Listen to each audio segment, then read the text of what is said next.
¿Crees que Cuyo fue solo otra novela de terror que Stephen King conjuró de su imaginación? ¿Y si te dijera que la verdad detrás de esta historia icónica ha sido ocultada deliberadamente durante décadas? Los hechos reales que inspiraron la novela de King son mucho más perturbadores que la ficción y mucho más peligrosos de comentar abiertamente. En el verano de 1979, una serie de ataques animales inexplicables ocurrió en zonas rurales de Maine, desafiando cualquier explicación convencional. Estos incidentes fueron encubiertos de forma sistemática por las autoridades locales, documentados únicamente en informes policiales sellados y en los susurros apagados de testigos traumatizados. Esta noche voy a revelar lo que realmente pasó, las conexiones, el patrón, la verdad. La versión oficial afirma que King simplemente se inspiró en un incidente menor con un San Bernardo hostil en el taller de un mecánico. Una explicación conveniente, limpia, segura y falsa. El primer incidente documentado ocurrió el 17 de junio de 1977 en el pequeño pueblo de Castle Rock, Maine, un nombre que King más tarde apropiaría para su escenario ficticio. Una residente local, Marian Everson, informó que su perro familiar, antes dócil, un mestizo tipo retriever llamado Cooper, se había vuelto agresivo de manera repentina e inexplicable. Según el informe presentado ante la oficina del sheriff del condado de Castle, caso número 77-431, Cooper atacó al esposo de Marian sin provocación, causándole laceraciones severas en el brazo y el rostro. Lo más inquietante de este caso eran las notas del veterinario, que he obtenido de registros que supuestamente debían haber sido destruidos en un conveniente incendio de oficina en 1983. El doctor Thomas Brandywine documentó que el comportamiento de Cooper cambió literalmente de la noche a la mañana. Los ojos del perro mostraban una dilatación inusual y su saliva contenía compuestos químicos inexplicables que el laboratorio local no pudo identificar. Se dijo que las muestras se enviaron a un centro estatal, pero nunca llegaron. Desaparecieron, igual que todas las demás pruebas físicas de este caso. Marian Everson también les contó a los investigadores algo que el informe oficial omite sobre la noche anterior a la transformación de Cooper. Dijo haber oído sonidos extraños provenientes del bosque detrás de su propiedad, un chasquido mecánico, seguido de un zumbido grave y pulsante. Cuando los agentes inspeccionaron la zona al día siguiente, registraron el hallazgo de un patrón circular de hierba aplastada de aproximadamente 20 pies de diámetro. La explicación oficial: probable fenómeno meteorológico. Las fotografías tomadas del lugar nunca se adjuntaron al informe. Falta el material. Siempre ha faltado. Cooper fue sacrificado 3 días después. Su cuerpo debía ser examinado para descartar rabia y otras enfermedades, pero los registros muestran que nunca llegó al laboratorio estatal. Otra desaparición. Otra prueba que se esfuma. Esto podría descartarse como un caso aislado si no fuera por lo que ocurrió después. Entre julio y octubre de 1977, se reportaron 11 casos distintos de agresividad en animales domésticos dentro de un radio de 15 millas del incidente original. 7 perros, 3 gatos y un caballo. Todos habían sido animales dóciles. Todos se transformaron de forma repentina y violenta. Todos atacaron a sus dueños o a miembros de la familia. En cada caso, los testigos describieron los mismos cambios de comportamiento: dilatación ocular inusual, salivación excesiva y una transformación total de la personalidad que ocurría sin aviso. Al principio, las autoridades locales culparon a la rabia, luego al moquillo, después a parásitos. Cada teoría fue descartada por las pocas pruebas que se realizaron antes de que las evidencias desaparecieran. Ninguna enfermedad podía explicar la simultaneidad del brote ni su concentración geográfica. Ningún patógeno podía justificar la extraña uniformidad de síntomas en especies diferentes. En septiembre de 1977, el Departamento de Salud del Condado de Castle creó un grupo de trabajo encabezado por la doctora Eleanor Ramsey. Su informe preliminar señaló algo que debería haber sido noticia nacional. Cada animal afectado presentaba rastros de una sustancia metálica no identificada en la sangre.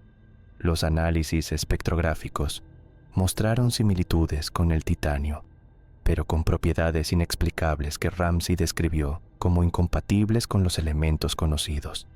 La doctora Ramsey solicitó ayuda a los CDC. Su petición fue rechazada. 2 días después, la apartaron de la investigación. La razón oficial: recortes presupuestarios.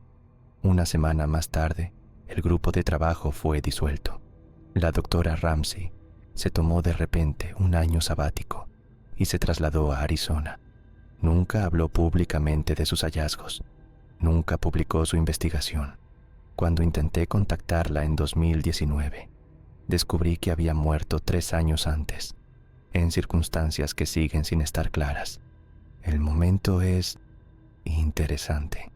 3 meses antes de su muerte, yo había publicado un pequeño artículo en una revista independiente sobre estos mismos incidentes. ¿Coincidencia? Tal vez. Para diciembre de 1977, los ataques se habían detenido tan bruscamente como habían empezado.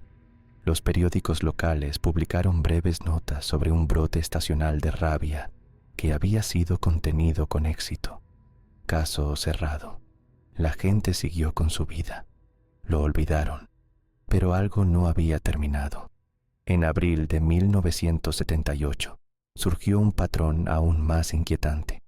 3 niños de la zona de Castle Rock dijeron haber visto a un perro grande, inmóvil, en el borde del bosque cerca de sus casas. Cada niño describió los mismos detalles de manera independiente. Un San Bernardo con unos ojos extraños que no se movían como los de un perro normal. Los niños afirmaban que el animal podía quedarse completamente quieto, observándolos durante horas. Cuando los adultos investigaron, no encontraron nada, salvo en un caso donde aparecieron huellas inusuales. Las marcas mostraban un patrón canino, pero con una separación y una profundidad anormales, lo que sugería que el animal soportaba un peso poco común. Las fuerzas del orden locales descartaron esos relatos como imaginación infantil alimentada por las historias de los incidentes del año anterior. Oficialmente, no se estableció ninguna conexión. Entonces llegó el caso Watson. El 4 de junio de 1978, exactamente un año después de la primera transformación animal, el pastor alemán de Brett Watson, Ranger, atacó y mató al hijo de 4 años de Watson en el patio trasero de su casa, en Windham, Maine, a aproximadamente 20 millas del núcleo original de incidentes. La declaración de Watson a la policía describía a un perro que ya no era Ranger y que tenía ojos distintos. El ataque fue brutal y prolongado. El perro exhibía una fuerza que la gente que acudió al lugar describió como superior a lo esperable, incluso en un animal fuera de sí. El incidente recibió una cobertura local mínima, una decisión editorial extraña, considerando lo horrendo del ataque. La familia Watson se mudó en menos de un mes. La dirección que dieron a los servicios de reenvío correspondía a un solar vacío en Pensilvania. El cuerpo de Ranger supuestamente fue enviado para su examen, pero no existe ningún registro de resultados. Otra pieza perdida, otro callejón sin salida. En mi investigación descubrí algo que las noticias nunca mencionaron. 3 testigos distintos habían visto a un hombre en un sedán oscuro estacionado cerca de la propiedad de los Watson en los días previos al ataque. Un testigo lo describió tomando fotos de la casa. Otro dijo haberlo visto sosteniendo algo que parecía una especie de antena. Cuando esa información llegó a la policía local, la descartaron como algo sin relación. No se realizó ninguna investigación oficial para identificar a ese individuo. La testigo que aportó la descripción más detallada del hombre, Harriet Dunning, murió en un accidente de coche, un solo vehículo, 2 semanas después de hablar con un periodista sobre lo que había visto. Las notas del periodista de esa conversación se destruyeron en lo que se dictaminó como un incendio accidental de oficina. Patrones, siempre patrones. A finales de 1978, los incidentes llamaron la atención de un escritor que vivía en la zona, Stephen King. Los registros locales muestran que King hizo varias consultas al departamento del sheriff del condado de Castle sobre los ataques de animales. Solicitó informes, hizo preguntas. La versión oficial sostiene que King estaba investigando para una novela que, con el tiempo, se convertiría en Cujo, publicada en 1981. Pero el manuscrito real de King cuenta otra historia.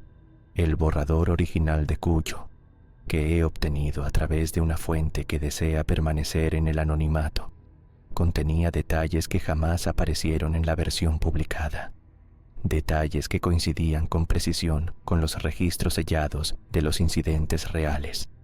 Terminología médica específica del informe suprimido de la doctora Ramsey. Descripciones de cambios físicos en los animales afectados que nunca se hicieron públicas. ¿Cómo sabía King esos detalles? La explicación oficial es que simplemente se los inventó, que por casualidad coincidieron con la realidad, estadísticamente imposible, pero una explicación conveniente para quienes quieren que esto se entierre. A los 3 meses de la investigación de King, sus indagaciones se detuvieron de golpe. Su editorial anunció que estaba trabajando en una novela sobre un perro rabioso. La historia real, los compuestos metálicos, el patrón de concentración geográfica, los sonidos inexplicables, el hombre que observaba, desapareció por completo de su relato. Su novela se convirtió en un simple cuento de rabia y aislamiento, seguro, vendible, inofensivo para quienes querían que la verdad siguiera oculta. King nunca ha hablado directamente de por qué abandonó su investigación sobre los incidentes reales. En una entrevista de 1982, impresa una sola vez y nunca republicada, hizo una declaración críptica. Algunas historias no quieren contarse tal como ocurrieron. A veces es más seguro convertirlas en ficción. ¿Más seguro? ¿Para quién? La publicación de Cujo en 1981 enterró la verdad de manera efectiva. La novela se convirtió en el relato aceptado, eclipsando los hechos reales que la habían inspirado. Cada vez que alguien mencionaba los incidentes reales, lo descartaban como gente confundiendo la ficción con la realidad. La tapadera perfecta, convertir la verdad en ficción publicada y lograr que nadie crea que realmente ocurrió. Pero el patrón no se detuvo. Entre 1982 y 1987 se registraron grupos similares de transformaciones y ataques de animales en 6 lugares distintos de Nueva Inglaterra. Cada uno siguió la misma progresión. Sonidos extraños reportados en zonas boscosas, patrones circulares de vegetación alterada, animales domésticos que se volvían violentos y atacaban de forma repentina. Las autoridades locales daban explicaciones contradictorias. Las pruebas desaparecían. Los testigos se mudaban o morían en circunstancias dudosas. Cada grupo duró aproximadamente 4 meses antes de detenerse de manera abrupta. A cada uno le siguió un periodo de latencia de entre 8 meses y 2 años. Todos recibieron una atención mediática mínima y al final se atribuyeron a explicaciones convencionales: rabia, toxinas ambientales, parásitos, Ninguna de esas explicaciones daba cuenta de los compuestos metálicos hallados en el torrente sanguíneo de los animales afectados. Ninguna explicaba por qué los ataques seguían patrones geográficos y temporales tan precisos. Ninguna abordaba por qué la evidencia desaparecía de forma sistemática o por qué tantos testigos se retractaban después de recibir visitas de funcionarios no identificados del Departamento de Salud. En 1988, un profesor de biología de la Universidad de Maine, el Dr. Alan Carrington, comenzó a investigar estos patrones por su cuenta. Su investigación se centró en la distribución geográfica de los incidentes, que, según él, mostraba un agrupamiento no aleatorio, como si alguien los estuviera colocando deliberadamente. Carrington publicó un único artículo en una revista académica poco conocida, sugiriendo que las transformaciones de los animales podían ser el resultado de una manipulación ambiental dirigida con fines de estudio del comportamiento. 3 semanas después de publicarlo, la revista imprimió una retractación alegando errores metodológicos en la investigación de Carrington. El profesor se tomó un año sabático inesperado el semestre siguiente. Cuando regresó, ya no hablaba de su investigación. Si sus colegas lo preguntaban, cambiaba de tema. Su campo de estudio pasó de la biología del comportamiento a la genética vegetal. Rechazó todas las solicitudes de entrevista hasta su muerte en 2013. Yo conseguí las notas originales de investigación de Carrington en 2017, mediante una solicitud amparada por la Ley de Libertad de Información. Un proceso que tardó 3 años en completarse. La mayoría de las páginas estaban fuertemente censuradas, pero una sección sin alterar contenía una nota escrita a mano. Nos están vigilando a los que vigilamos. Usan animales como intermediarios, probando patrones de respuesta. ¿Pero por qué aquí? ¿Por qué animales domésticos? Las siguientes 15 páginas estaban completamente tachadas. Entre 1990 y 2005, el patrón de incidentes se volvió más difuso, pero continuó con una consistencia notable. Casos similares aparecieron a lo largo de un rango geográfico más amplio: New Hampshire, Vermont, el oeste de Massachusetts, siempre siguiendo la misma progresión, siempre con las mismas características extrañas, siempre terminando con explicaciones oficiales que no abordaban las anomalías centrales. En 2007, algo cambió. Los incidentes se detuvieron por completo. Durante 3 años, no se reportó en ningún lugar de Nueva Inglaterra ningún caso nuevo que coincidiera con el patrón. Investigadores como yo nos preguntamos si aquello que estaba ocurriendo por fin había terminado. Nos equivocábamos. En 2010, el patrón reapareció, pero con una evolución inquietante. Los nuevos incidentes ya no se concentraban en áreas rurales, sino que surgían en comunidades suburbanas de todo el noreste. Los animales afectados incluían ahora no solo mascotas, sino también fauna local, mapaches, zorros, incluso ciervos. Los síntomas de la transformación seguían siendo consistentes: cambios conductuales repentinos, dilatación ocular inusual, salivación excesiva y agresividad extrema. Aún más preocupante, esta nueva oleada incluía un fenómeno que no se había observado antes. Los animales afectados parecían coordinar sus movimientos. En el condado de Fairfield, Connecticut, en abril de 2011, 5 testigos distintos informaron haber visto a un grupo de perros afectados desplazándose juntos, aparentemente comunicándose mediante vocalizaciones sutiles. Los perros atacaban siguiendo patrones que sugerían coordinación táctica. Los informes oficiales descartaron estos relatos como histeria colectiva y contaminación de testimonios. Las pruebas, como siempre, desaparecieron. Los testigos se retractaron. El patrón continuó. En 2013, establecí una línea anónima de denuncias para que la gente reportara incidentes que coincidieran con el patrón histórico. En 6 meses, recibí más de 200 reportes de todo el país. Tras filtrar por credibilidad y coherencia con el patrón establecido, quedaron 78 reportes que parecían auténticos. Provenían de 23 estados distintos. La expansión geográfica ya era lo bastante alarmante, pero más inquietante aún era que el 42% de esos reportes incluía un nuevo detalle. Los testigos afirmaban haber visto a individuos no identificados, observando a los animales afectados desde la distancia.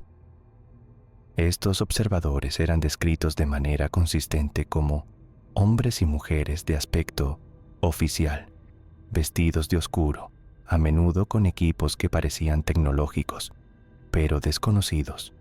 Cuando los testigos se acercaban, esos individuos aseguraban ser de control animal, de los CEDC o de distintas agencias de fauna silvestre. Sin embargo, su identificación, cuando se verificaba después, inevitablemente conducía a departamentos inexistentes o a oficinas que negaban tener personal en la zona. En octubre de 2014, reuní mis hallazgos en un informe exhaustivo y lo envié simultáneamente a 3 periodistas de grandes publicaciones. Ninguno respondió. Cuando insistí, cada uno afirmó no haber recibido nunca mis materiales. Volví a enviar el informe por correo certificado. Los 3 lo recibieron, y los 3 rechazaron investigar la historia, citando razones casi idénticas: falta de evidencia verificable, dudas sobre la credibilidad de las fuentes y prioridades editoriales. La coincidencia era demasiado perfecta para ser solo una coincidencia. Publiqué mis hallazgos de manera independiente en enero de 2015 en un sitio web dedicado a la investigación. En menos de 48 horas, el sitio sufrió un fallo catastrófico del servidor que borró todos los datos. Los sistemas de respaldo fallaron al mismo tiempo. La empresa de alojamiento no pudo dar ninguna explicación. No tuve más opción que empezar de nuevo. Y eso nos lleva al silencio continuo de Stephen King sobre este asunto. King ha escrito y hablado extensamente sobre las inspiraciones detrás de la mayoría de sus obras, y a menudo reconoce los hechos reales o experiencias personales que encendieron su imaginación. Sin embargo, con Cujo mantiene la versión simple: un breve encuentro con el perro poco amigable de un taller mecánico. Nada más profundo. Nada sobre el patrón de incidentes que precedió a su novela. Nada sobre su investigación abandonada. En 2018, intenté contactar a King directamente sobre todo esto. Mis cartas quedaron sin respuesta. Mis correos recibieron respuestas automáticas. Y cuando intenté acercarme a él en un evento público de firmas en Portland, Maine, el personal de seguridad me interceptó antes de que pudiera hacer mi pregunta. Conocían mi cara. Me estaban esperando. Me estaban vigilando. El desarrollo más reciente llegó a principios de 2023, cuando un ex empleado de una instalación privada de investigación en el oeste de Maine se puso en contacto conmigo a través de canales cifrados. La persona, a quien llamaré Alex para proteger su identidad, afirmó haber trabajado como guardia de seguridad en una instalación que realizaba investigaciones sobre modificación del comportamiento mediante manipulación neuroquímica dirigida. Según Alex, la instalación recibía con regularidad animales que habían estado implicados en incidentes de agresividad inexplicable. Alex describió haber presenciado procedimientos en los que se extraían compuestos metálicos del tejido cerebral de esos animales. A ese compuesto lo llamaban con un nombre en clave: C, J o -7. Alex proporcionó fotografías tomadas a escondidas con su teléfono, donde se veían equipos de laboratorio y unidades de contención diseñadas para animales. Pero antes de que pudiera organizar una reunión para obtener más información, Alex dejó de responder a toda comunicación. Sus cuentas de redes sociales fueron eliminadas. Su número de teléfono quedó desconectado. Desapareció, sin más. 3 semanas después, Las noticias locales informaron que un incendio había destruido un edificio de investigación abandonado en la ubicación exacta que Alex había identificado. La causa se atribuyó a un fallo eléctrico. No se mencionó en ningún momento para qué se había usado antes la instalación ni quién había sido su propietario. Los registros del condado mostraban que la propiedad pertenecía a una empresa pantalla que llevaba a un grupo de inversión con vínculos con contratistas de defensa. Patrones, siempre patrones. Entonces, ¿qué significa todo esto? ¿Qué conecta estas décadas de incidentes, encubrimientos y pruebas desaparecidas? El compuesto metálico hallado en los animales afectados apunta a una intervención artificial, algo fabricado e introducido de forma deliberada. Los patrones geográficos y temporales sugieren pruebas controladas. La presencia de observadores no identificados indica vigilancia y recolección de datos. Pero, ¿con qué objetivo? Estamos presenciando décadas de investigación conductual secreta, pruebas de compuestos químicos con aplicaciones militares, algo aún más siniestro relacionado con metodologías de control poblacional. ¿O existe una posibilidad más profunda y más perturbadora? Que lo que comenzó en Castle Rock en 1977 haya estado creciendo, evolucionando y propagándose más allá del control de sus creadores. Lo que está claro es que Stephen King se topó con algo durante su investigación que lo asustó lo suficiente como para abandonar el tema y transformar una realidad inquietante en ficción digerible, algo que todavía lo mantiene en silencio décadas después. La publicación de Cuyo no solo entretuvo a los fans del terror, creó la coartada perfecta, la distracción perfecta, convirtió un patrón de incidentes inexplicables en otra historia más de Stephen King. Y cuando la realidad se vuelve ficción, quienes dicen la verdad son descartados como personas que confunden ambas cosas, que es exactamente lo que me ocurrirá a mí y lo que te ocurrirá a ti si te lo tomas en serio. Te llamarán confundido, equivocado, incapaz de distinguir entre la novela de King y la realidad. Así de eficaz ha sido el encubrimiento. Por eso he dudado en compartir esta información públicamente hasta ahora. Pero el patrón se está acelerando. En los últimos 18 meses, los reportes que coinciden con la firma histórica han aumentado un 320%. Ya no se limitan al noreste.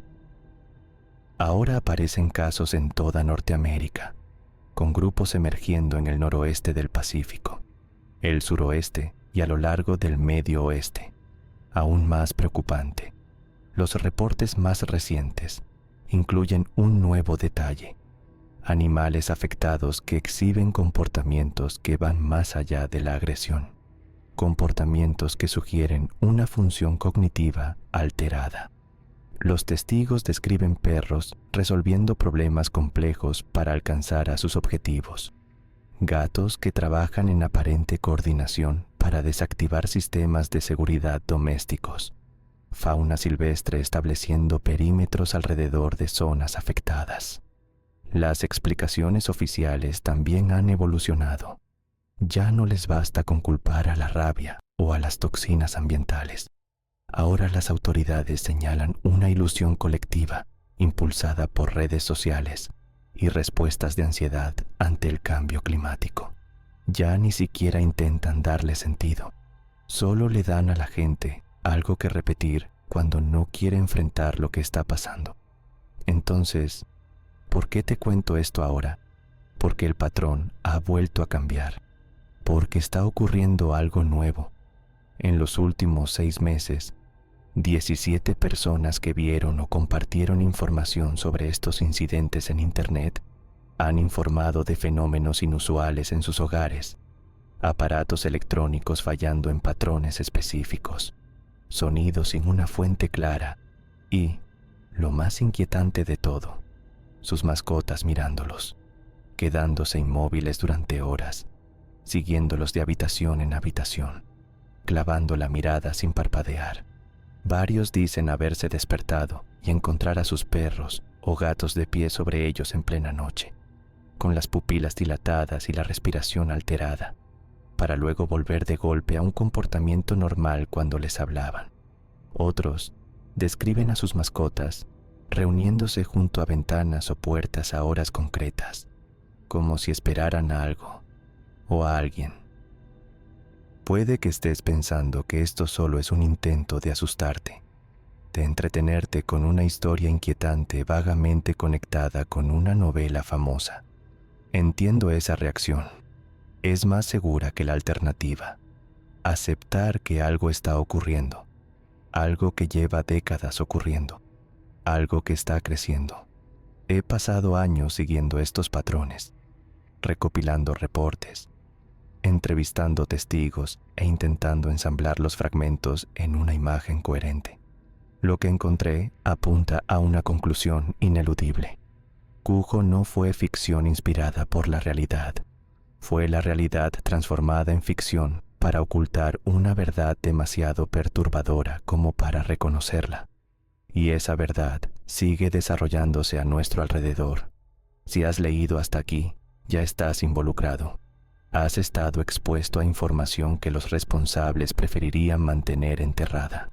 Información que te conecta con un patrón que abarca décadas y continúa evolucionando. Información que quizá ya esté cambiando cómo percibes tu entorno y cómo el entorno te percibe a ti. Esta noche, cuando tu perro o tu gato te observe desde el otro lado de la habitación, mira bien sus ojos. Fíjate si parpadea con menos frecuencia de lo normal. Observa si responde a su nombre de inmediato o si hace una pausa, como si procesara el sonido de otra manera. Presta atención a cualquier cambio en sus patrones de movimiento o en su nivel de alerta. Y si notas algo extraño, no lo reportes públicamente. No lo publiques en internet. No se lo cuentes a las autoridades. No están registrando estos incidentes para ayudarte. Están vigilando la conciencia del patrón. Rastrean quién sabe. Observan a los observadores. Si has vivido algo parecido a lo que he descrito, conducta animal inusual, sonidos inexplicables, observadores no identificados, deja un comentario con la frase "I'm watching carefully", sin detalles, sin descripciones de tu experiencia, solo esas 3 palabras. Me ayudará a rastrear hasta dónde se ha extendido el patrón sin exponerte de forma individual. La verdad detrás de Cucho no es solo una historia oculta de incidentes inexplicables en el Maine rural. Es un fenómeno en curso que continúa evolucionando y expandiéndose. Un fenómeno que quizá ya esté en tu casa, mirando a través de ojos familiares, esperando lo que venga después. Stephen King nos advirtió de la única manera que pudo, transformando la verdad en ficción para que se descartara como imaginación. Pero quienes conocen el patrón reconocen su advertencia por lo que fue y por lo que es. Esta noche, presta atención a los sonidos fuera de tu ventana, a los movimientos de tus mascotas, a la manera en que la tecnología se comporta a tu alrededor. Ten presente que conocer el patrón te convierte en parte de él, que leer estas palabras te ha conectado con algo que lleva décadas desarrollándose, algo que tal vez ahora sea consciente de ti, observando, esperando